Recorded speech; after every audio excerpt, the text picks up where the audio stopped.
Lastly, comrades, I want to send our deepest condolences to our king, Zwelithini.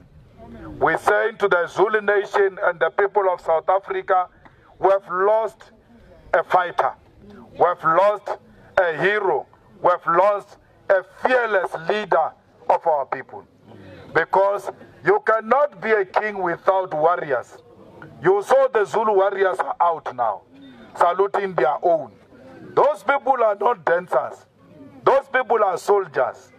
If the king can say to them, attack, yes, something will happen to you. So the king has died. The warriors are out because they are saluting the king.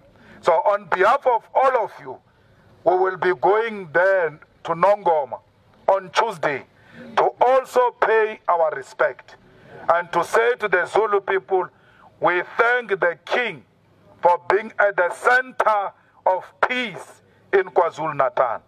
Because when there was war in Natal, it was black people who were dying.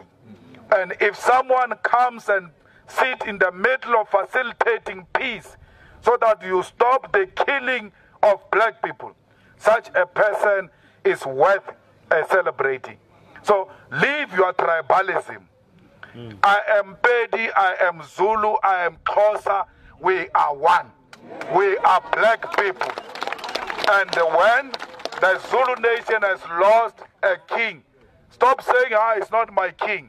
As long as it's a black king, it's my king. Your father is my father. Your mother is my mother. Rest in peace, king. Thank you very much.